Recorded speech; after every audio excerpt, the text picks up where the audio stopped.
Magandang hapon. Ito yung pinaka-last na design ko sa bahay. So, kung magugustuhan nyo to or nagustuhan nyo na ganitong design, just message me or click the notification or subscribe na rin sa channel ko. Kung gusto niyo itong design na to, my next video is paano gumawa dyan, paano ko ginawa yan, no? It's very easy, simple lang, no?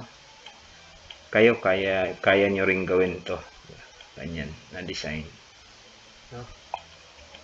Sa ganitong design is only a matter of what do you call this one, proportion. Dapat yung ano nyo, yung height, yung width nyo is proportion siya.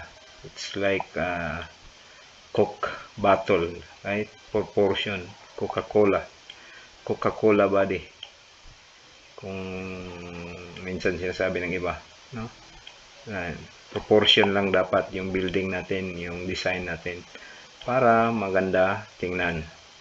So kung gusto niyo ito na design, you can message me, you can subscribe and comment para sa susunod na video. Ito ang ituturo ko kung paano ko ginawa yan.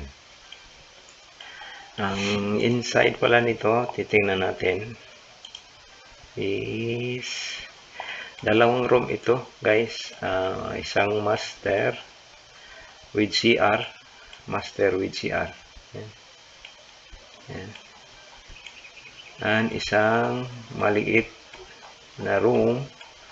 Ang CR nito is nasa common CR. Itong common CR sa labas. So, ganyan. Maliit lang ito na bahay. Kaya, kung gusto nyo na design ito, maliit lang gastos nyo dito. Yan. Yan. Ito naman, bakit mataas to? Flooring dito sa kwarto. Kasi, minsan dito, yung dumi dito, likabok. Kung pasok dyan, kung flat yan, parehas. Kaya, ang ginawa ko is, nilibit ko to ng 4 inches. Para maiwasan yung alikabok or mga mapasok dito, no? Yan yung loob niya. So kung nagustuhan niyo itong design, okay, ang gagawin ko, ituro ko sa inyo, lalo na yung mga beginners. Tuturo ko yung nalalaman ko sa AutoCAD, i-share ko lang. SketchUp pala. AutoCAD, may alam din tayo sa AutoCAD. Later on na lang siguro yung AutoCAD. No, ito lang muna, SketchUp. SketchUp is very friendly, no? If you know SketchUp, then you can design houses if you like. So, a big you call this, mayroon kang kikitain kung marunong ka ng SketchUp. See, like that. Yung magpagawa sa'yo ng bahay, magpapagawa sa'yo ng design, as per client gusto nila. So yan, madodrawing mo, may drawing mo yung gusto nila. Yan. Simple lang ito, guys, simple na design.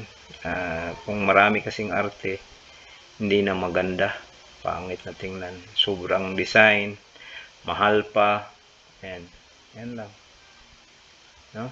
Simple design. So yun lang muna sa ngayon. Baka bukas makalawa or the next week, may video na ito kung paano ko ito ginawa. Okay, thank you sa lahat.